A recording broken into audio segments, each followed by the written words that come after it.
Welcome Louise Kurzeka, our communications liaison and owner of Everything's Together. She has provided us with some helpful tools, and whether interacting with professionals, friends, and family, or with individuals experiencing hoarding, several tools and assessments, fact sheets can be helpful in evaluating the circumstances and communicating with all stakeholders. So Louise has been a productivity and organizing coach for 30 years. She tends to work with people with brain-based differences that lead to disorganization, including hoarding. She is so gracious to share her expertise, not only tonight, but throughout the time that this task force has been in place and in its predecessor, the Hoarding Project. So thank you, Louise, for all that you do to support what we are trying to do. Okay, thank you. Gosh, I hope my head isn't too big for the screen now after that introduction, but we'll do our best here moving on. I talked with the executive team about this quite a few months ago because I thought, gee, one of the great things that we do on the task force is share information, right? And I know a lot of you are familiar with the ICD clutter hoarding scale from me talking about it, or Jennifer has talked about it. I know Emily has used the uniform inspection checklist before. But I thought maybe this would be helpful if we were to bring some of these mainstay tools, which while often can be used by clinicians and often were created, some of them from a clinician's point of view and use. The way we have moved within hoarding has kind of gotten us to where these particular tools can be used by a lot of different people, whether they are professionals who work within the field, so beyond psychiatrists, psychologists, and therapists, and social workers, but professional organizers. It can be code enforcement. It can be other mental health intervention folks. It can be public safety, clean-out companies. The list can go on. And that list should really include family and friends, because if we really are realistic about the issues with hoarding, we know that there aren't enough professionals to work one-on-one with those populations that hoard. So let's just talk about the state of Minnesota for a minute. If we looked at the low end of the estimated number of folks who struggle with hoarding at 2%, 2% of Minnesota's population would give us 114,000 people struggling with hoarding in the state of Minnesota. Are there enough psychiatrists? Are there enough psychologists? I know there's not enough professional organizers, especially since Susie retired, semi-retired.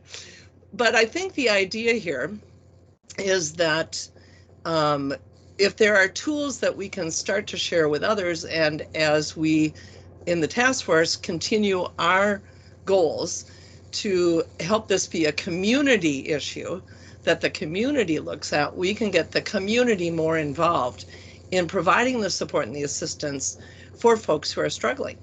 So with that, let me also offer to you the idea that all of these tools that you're going to see that you got links to, these are all free for you to use.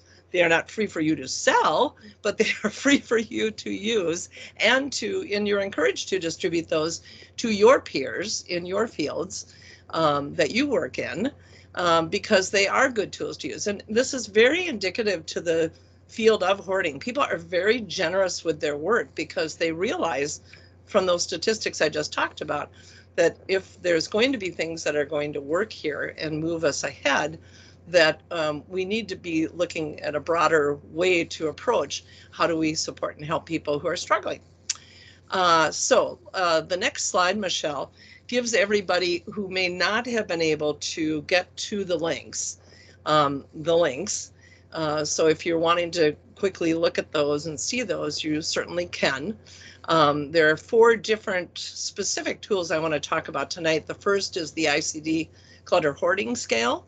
The second is the ICD Quality of Life scale. The third is the clutter imaging scale. I guess scale. I have to think again here. And then the fourth is that uniform inspection checklist. And then there are a couple of other things to kind of throw in there.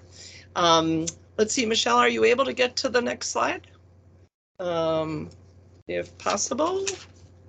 If not, we can kind of keep going. I tell you what, I'll keep rolling and you keep trying. So the links are there and available, but again, these are the links you were sent. Now there's one little caveat. The fourth link for the uniform inspection checklist, I made a mistake. Oh, how could that have happened? But yes, it did. I sent the link for the longer version of the checklist, which is okay. We'll talk about that a little bit, but it's really the single page, the simple one that I was kind of focusing on here tonight. So you'll see a picture of it, hopefully in the presentation. But if you were able to see this page, if we get to it, I think it's a really simple, straightforward thing. I think I'll be able to describe it pretty well. Well, there we go. We've got the clutter hoarding scale. That's where we want to start. So this was created in 2003 by professional organizers. And those people, because I want to really give credit to the folks who are behind these tools, Sheila Delson, Cindy Glavinsky, Terry Prince, and Heidi Schultz, all people that I have been very fortunate to have known through ICD and its predecessor, the National Study Group on Chronic Disorganization, which was called the NSGCD. ICD stands for the Institute for Challenging Disorganization. So you can see there was an attempt to make that less of a mouthful at one point in time. So this particular group of 4 individuals created this document back in 2003. And then some of those same people came back to update it in 2011. Added to that group were Kristen Bergfeld, Randy Lyman, Lynn Mino, and then Sheila Delson and Heidi Schultz were a part of that group as well. Okay, so what this is an assessment and a guideline only. This is not a diagnostic tool. Can't be more clear about that.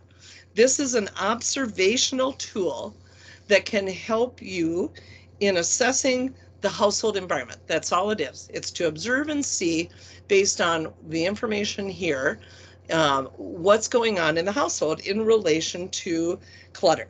Right? What that environment is. It's not about the people who live there. It's not about who's responsible for it, what their mental health is. It's really just looking at the space. It relates to the health and safety issues of that particular environment. So as I talked about, it's used by professional organizers, social workers, health department folks, researchers use it, municipal staff, code enforcement, ADHD coaches, public safety, on and on, as well as certainly the mental health community. It is a communication tool as well. So if we can get to the next slide, if everybody's kind of pulled this up on their laptop or pulled out their copy if they printed it, the next slide will give us a couple of bullet points here of kind of where I'm going down the road. So it's a communication tool because there are standards related to these observations within the space. And that helps collaborative teams really better understand what a circumstance is if they haven't physically observed and seen the space themselves. So it's really about the environment and ways for change. So what you see on the left are 5 levels, right? And this kind of relates from green to red, low incidence, if you will, on the green, low level of severity, red being the highest level of severity. And so that color coding kind of relates to a lot of other models that we're used to in terms of like green is go, but red is stop, and then somewhere in between there.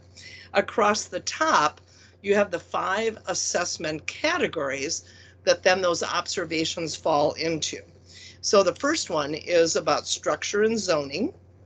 That is, what's the structural integrity of that housing, whether that's a single family home, whether that's an apartment, a townhome, whatever kind of structure that might be. And it also looks at things like entrances and exits. It looks at plumbing and electrical, HVAC, appliances, that sort of thing. We get an idea. The second option is the animal and pests category. And so there, what you're really looking at is care and control. So the care part is looking at the pets. Is the household in compliance with like local ordinances of, are there too many pets? Are there an okay number of pets? Are the pets healthy looking? Are the pets being cared for? Is there evidence that that isn't the case? And in progressive levels, as you go down, you're going to see where there can be more issues that are observed. It's also looking at is any infestations from rodents, from insects, and other like pests. Is there evidence of that that's very active? Is it past? What level is it at? What would be seen?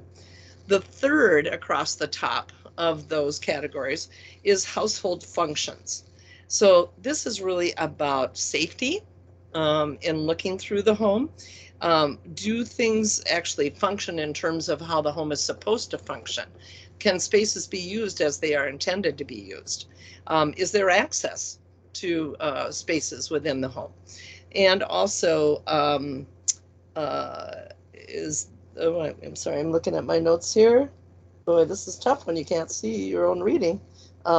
Yes, again, for the intended purpose of what that room is. So if it's a bathroom, can that bathroom actually be used in that fashion?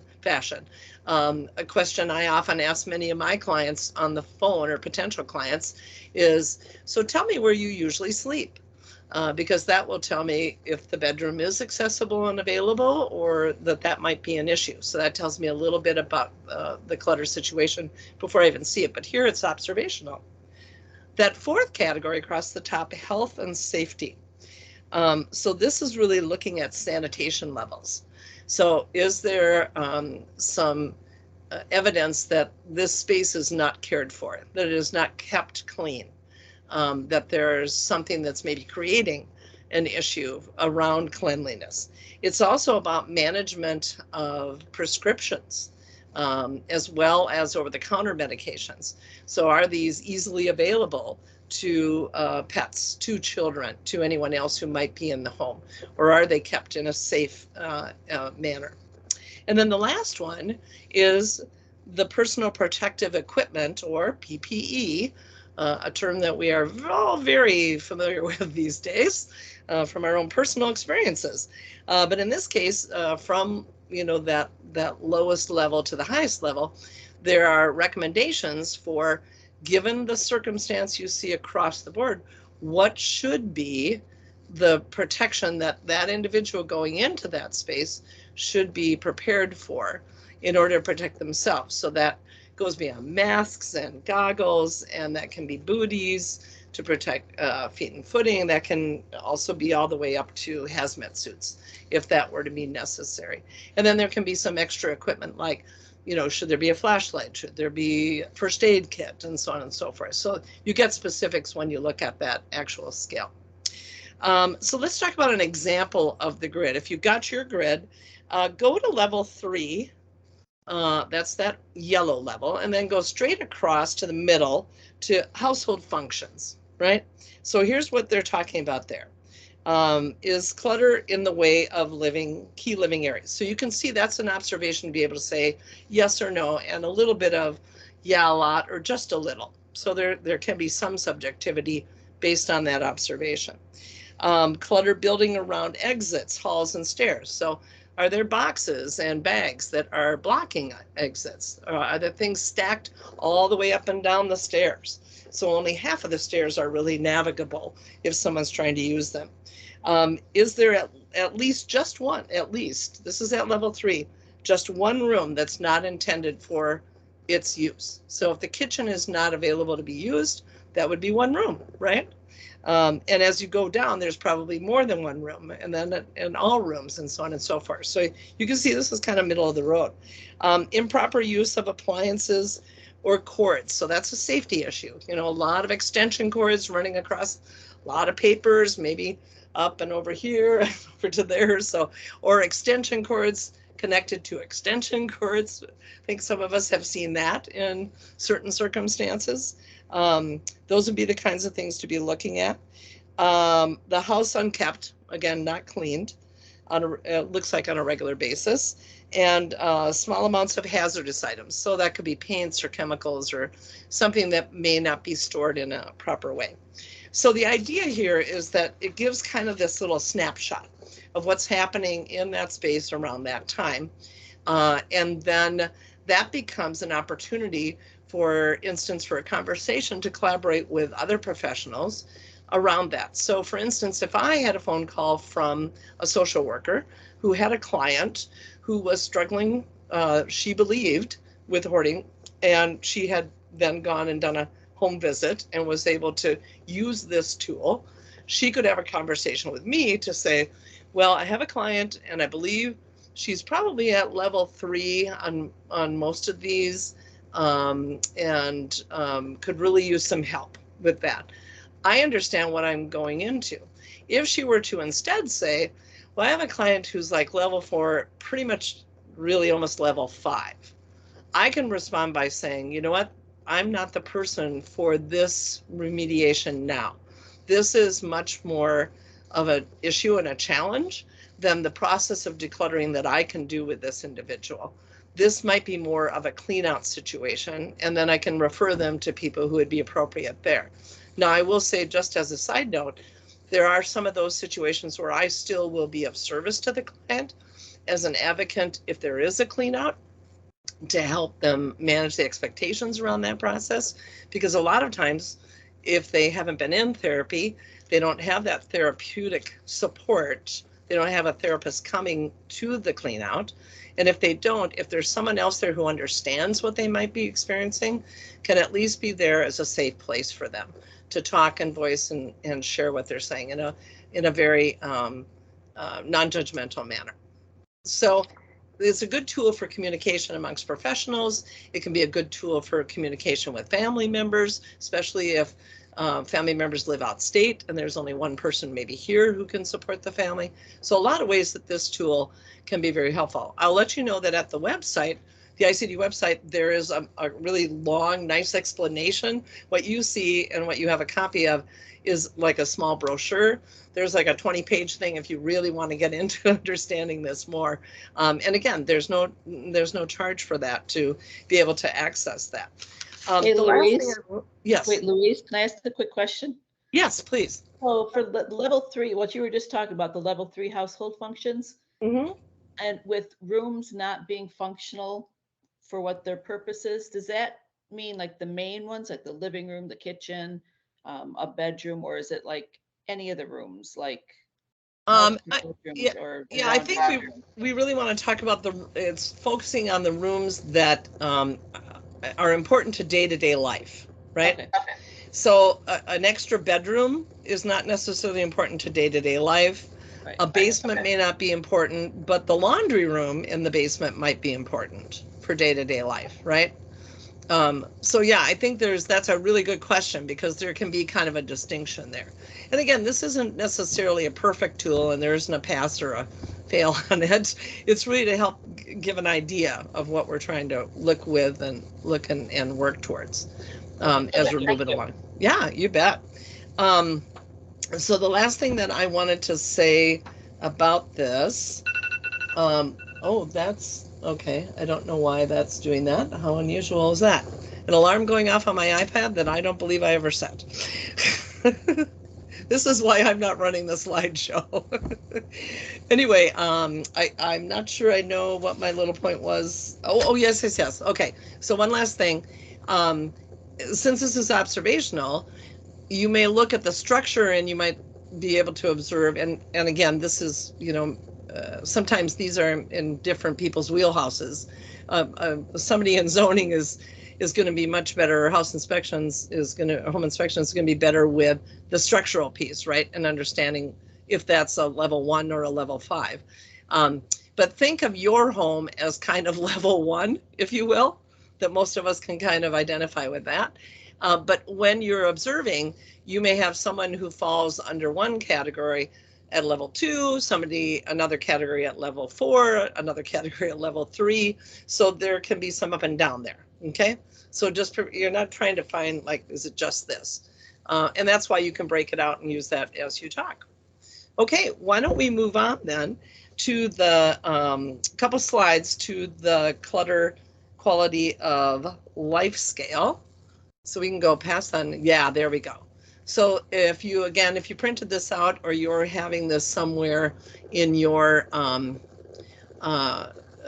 visual world with electronics, this is what you're looking for. This is a 2-page document. The first page is on the left, second page is on the, well, actually, I think I had to divide the first page into 2 here. There's another page that comes after, but just so you know, this is what you're looking for, right? So again, this was developed through the Institute for Challenging Disorganization by Dr. Catherine Roster. Catherine is a professor and a researcher at the University of New Mexico. I had the pleasure of serving with her when I was on the predecessor board to the ICD in the 2000s. Just a brilliant, great lady who really is interested in finding these kind of good ways to support the issue around clutter. She also was assisted by a number of professional organizers and their clients in being able to develop the scale, test the scale, and determine that it was really going to be a useful tool, if you will. So in this particular one, and we can move to the next slide if you would like to, Michelle, at your leisure. It's a self-assessment tool, so it's a little bit different. This is the individual is the one who is answering or qualifying these statements that are in the questionnaire. And so it's talking about their relationship to clutter and what their well-being is like around that. And so the scale ranges from 1 to 7. So 1 is I strongly agree with that statement, and 7 is I strongly disagree with that statement.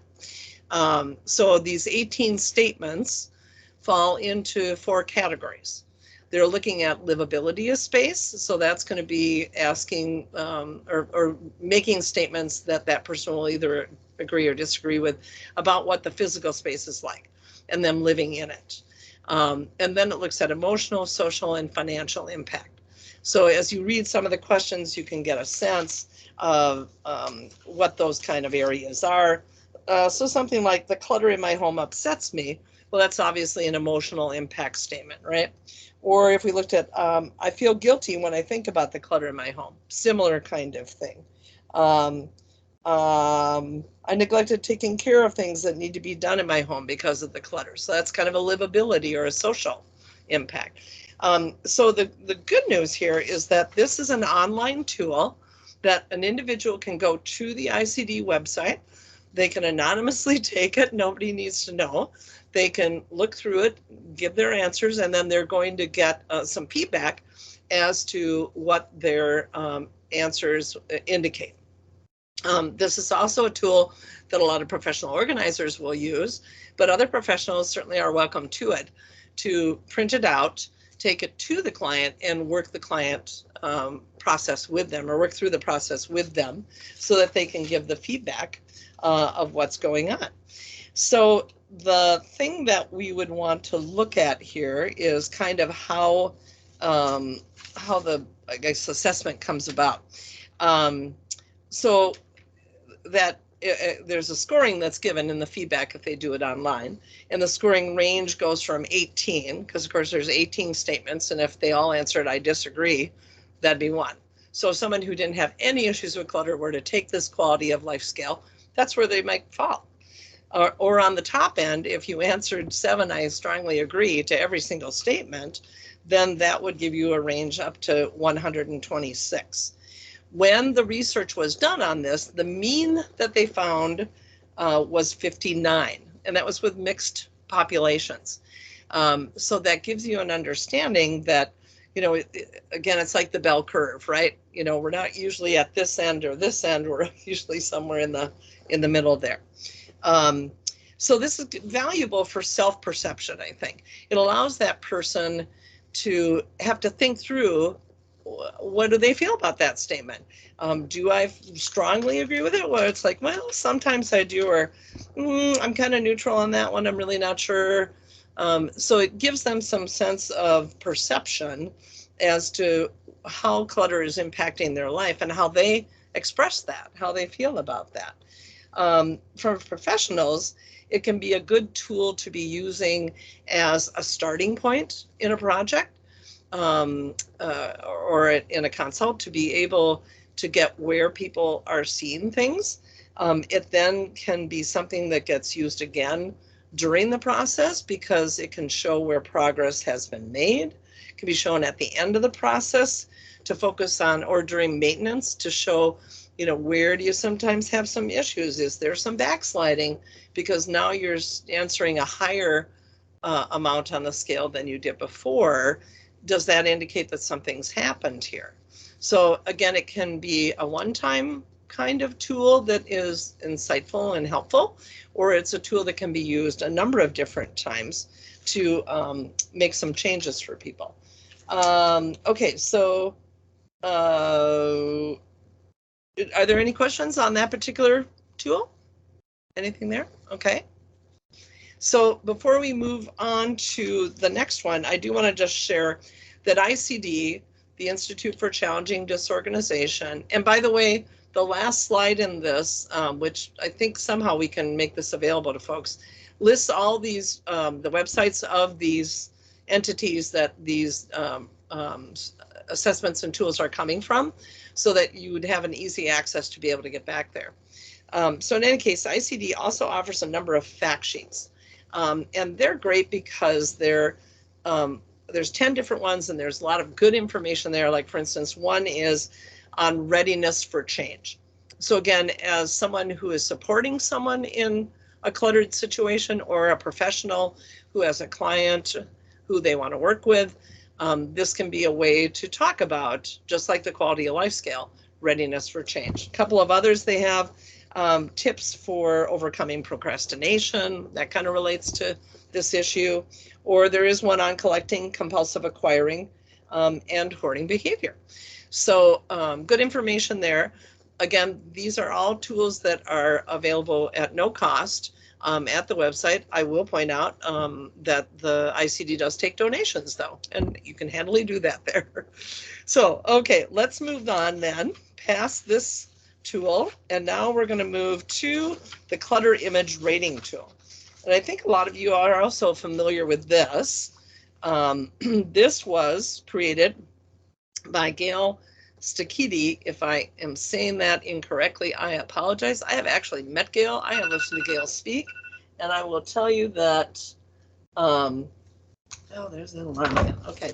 I will tell you that I still don't seem to be able to remember her name correctly, the pronunciation. But anyway, so she and Randy Frost wrote a book on compulsive hoarding and acquiring back in 2006. And this was one of the tools that they developed as a clinician tool, I think, initially, but they have been very vocal about that being a good tool for other professionals to use. And they made this progressive photo array kind of scale in order for people to have a standardized definition of what clutter is. So visually to look at it. So how many of us can relate to the fact that the people that we work with in this area who are challenged by possessions are very visual, right? And so it kind of makes sense, instead of words that describe it, well, let's look at what that looks like. Let's see what that could be. And so you can see that there are 9 images that progressively from 1 to 9 show greater amounts of clutter in each picture. What the individual would do, a clinician would ask them to select which of those images best reports to you what you see when you look at your kitchen, there's also one for a bathroom. There's also one for a living room. The living room one can also be representative of an office or a family room or rec room area. So, you know, some can be some overlap there.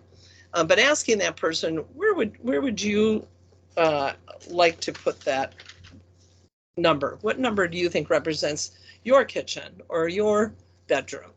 Now, again, it's a good communication tool because it can start a dialogue.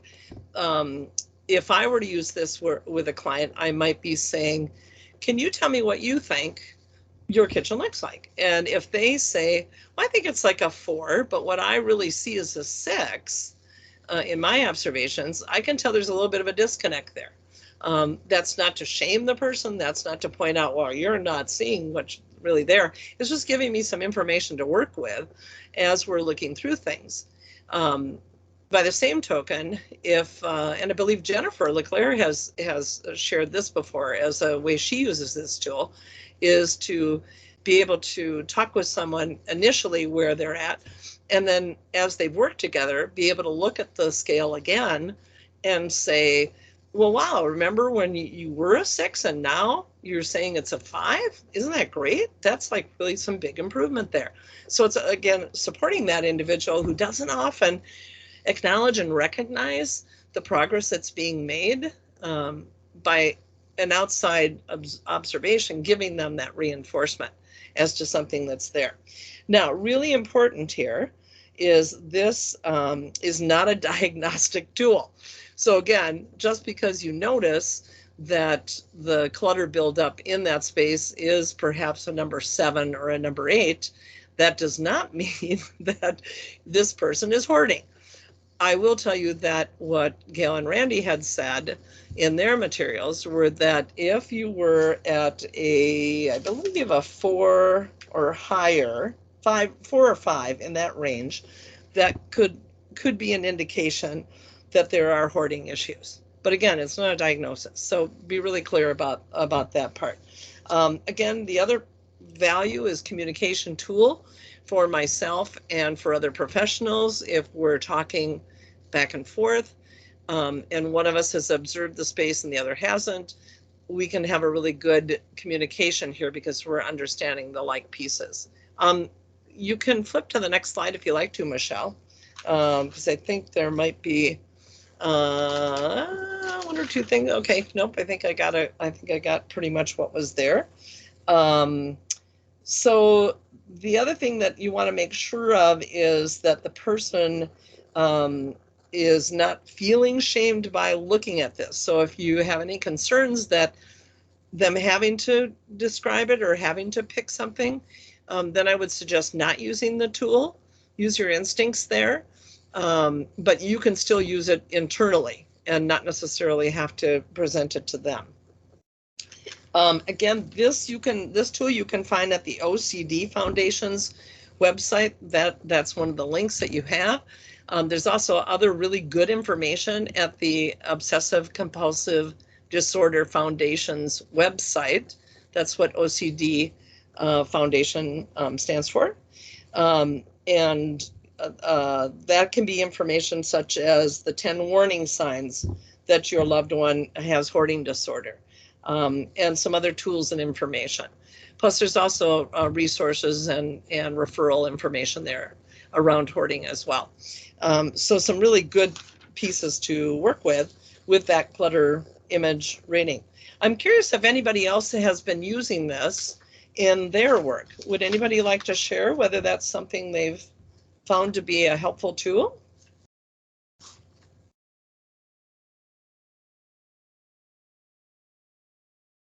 I've shared it. It depends on the specific situation. I usually have a copy of it with me. And as we're having that discussion, I usually can learn from that point when it's appropriate to use it or when I need to hold off a little bit longer for a few visits down the road. Well, I love that. I love that insight into sensing, is now the time or is it going to not read well, right? Is it not going to feel comfortable to that person? Leave it on And, yeah. in that situation. That's great. What a great example. Louise, I had a landlord use it, and I don't know if it was appropriate or not, but it worked out for the person, at least the people that it was presented to. You're at this, and they circle a 4 or something, and we want you here, and they circled the 2. So is it fair to say we need you at a 2 when safety is fine at a 3?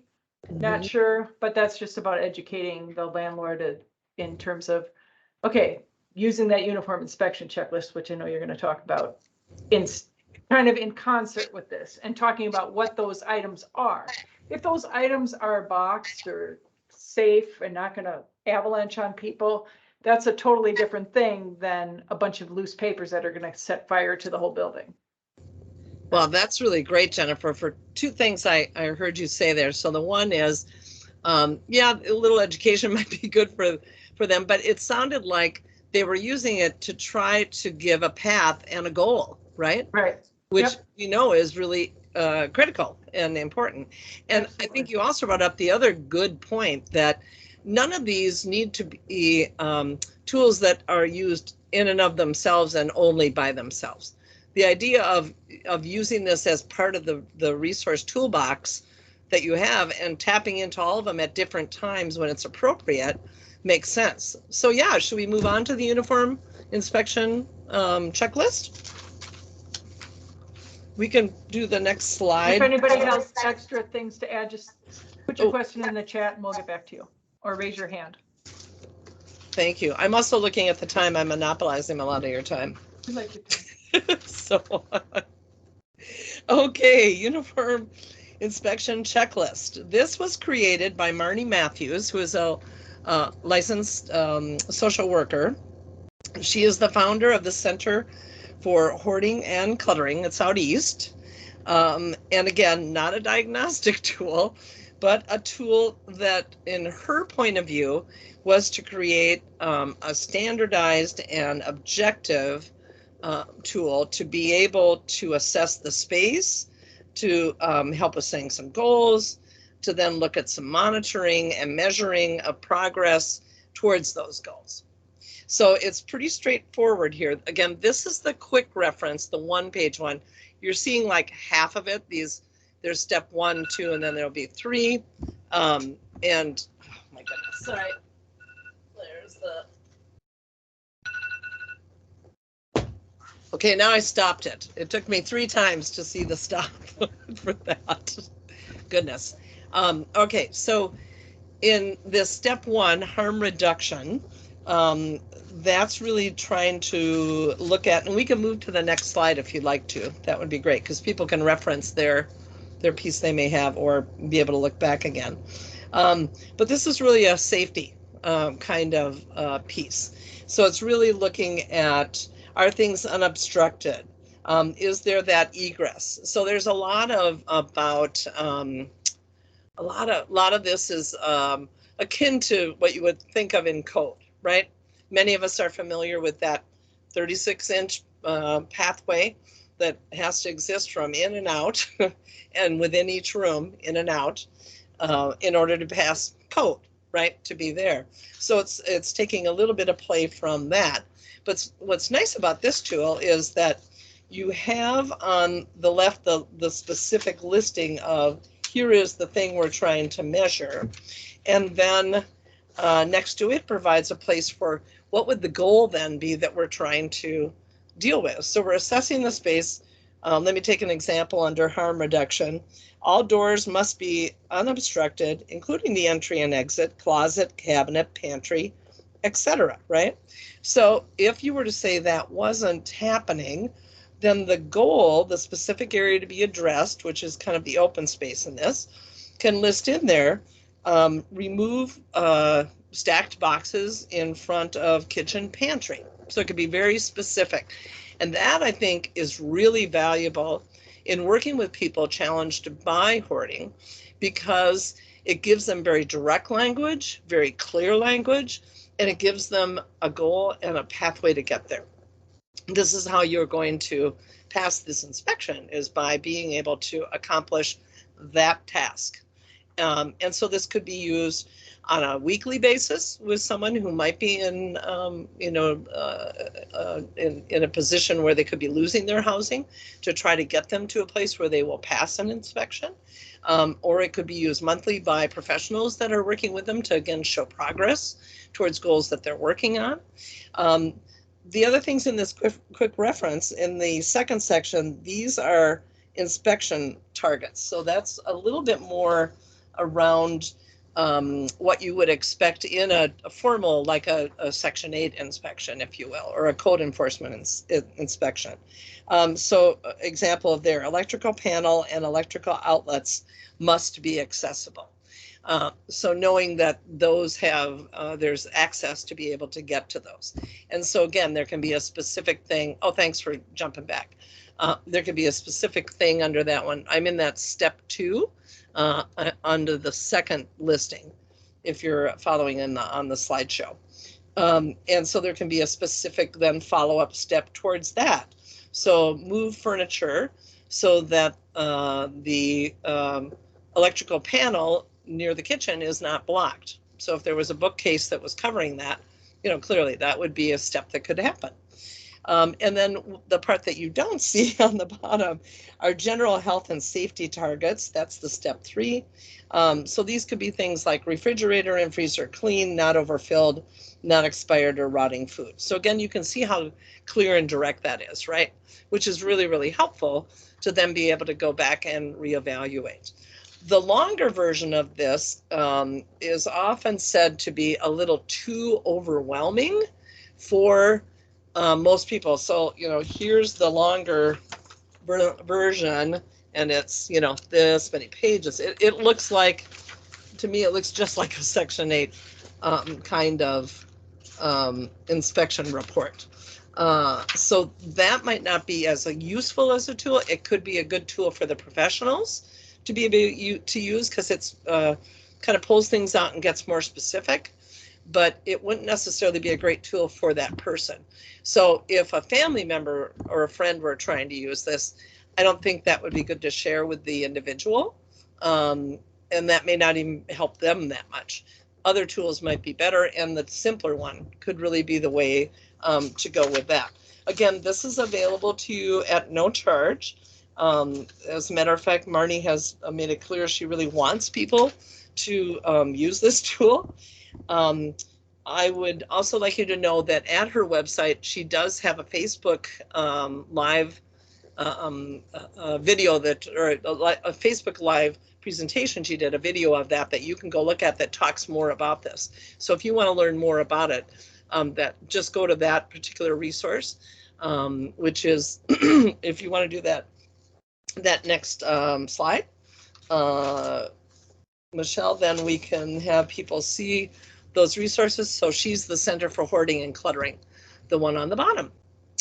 And so I think in kind of conclusion, you can see that there's some helpful things that are here within these tools, and that these particular creators of these tools are also really helpful resources, along with, of course, the Minnesota Hoarding Task Force in the work that you do, whether, again, this is your profession, or whether you are a concerned family member or friend, or even someone from the faith community, or from when we talked about realtors and folks that are in those kind of areas, that touch this every now and again in the work that they do. These can be the kind of tools that can help you be more effective in the work you do, and to work with these people in a way that is conscious of what their needs are, supports them in the process, but does it in a non-judgmental and clear, direct way. So thank you very much for this opportunity to have shared these helpful resource tools, assessments that you might use in your work.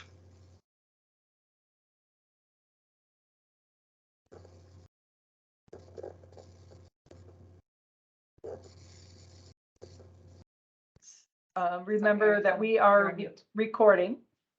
Oh, we're still muted? Yeah, you're good. Okay, so let's open it up to questions. You can put them in the chat or ask directly. And remember that we're recording, and then we'll pause. If you want to ask a question off camera, can type that in the chat as well. And Jennifer, I'll just offer, if someone would like to just email me with a question in follow-up, if they're more comfortable with that, I'm happy to have them do that. Okay, thank you, Louise. You bet. You want to say your email? So email address is Louise, Louise, at everythingstogether. That's all one word, but no apostrophe. everythingstogether.com.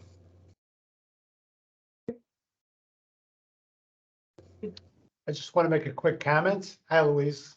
Hi, For Jose, those that nice don't to see know you. me, I'm Jose Velez. I'm with the City of Minneapolis, the housing liaison team, and we work with the housing inspectors. And we like to use the uniform inspection checklist, the one pager. And one of the things that we actually do is we laminate it so that the participant can actually put it up on the refrigerator. The way I'm thinking is that giving them another sheet of paper really doesn't help the cause. But if you know, if they can keep it someplace, and it's the housing inspections unit hasn't accepted that as an official document, but it does meet the guidelines. So it's helpful for the participants just to have, you know, a goal or a focus instead of a housing inspector just say, we need to clean this up. You know, what exactly does that mean? But if we can get them to focus. And so, you know, we use the checklist as a means to do that. So we find that helpful. So. Well, I'm just going to have to steal that idea, Jose. That's fine. That is really a great idea. Yeah, like you said, don't need one more piece of paper. And to your point, I had a client who was at risk of losing her housing, of potentially being evicted. And the property manager came to her and said, well, you're going to have to reduce this by 50%. That's all she said, and walked out. So no clear direction, no sense of what do you mean by that? Didn't talk about safety anywhere, just reduce it by 50%. So, you know, clearly what the work that you're doing is much more impactful and valuable. Them as well. So this has been really, really helpful for me, Louise, to go back and go through the tools and make sure, like, am I using them correctly? Am I thinking about them in the right way? So thank you. I appreciate it. Oh, you're welcome. Thanks for your comments, Emily.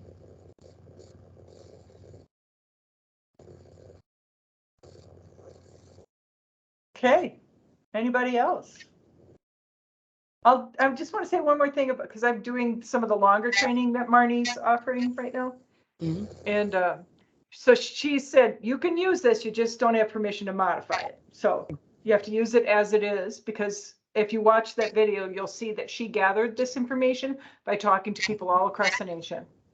Mm-hmm. And that's where they came in on the uniform portion of the uniform inspection checklist. I think this, especially that quality of life piece that you have, I think that's going to be something I add, because it really speaks to the why. Because when we, you know, like, why, Jennifer, should you stop going out to eat, you know, all these times? Well, because I want to do this instead with my money. And when I have a goal, when I have the why, I can live up to my own, I can remember and keep those top goals in mind. And that quality of life is really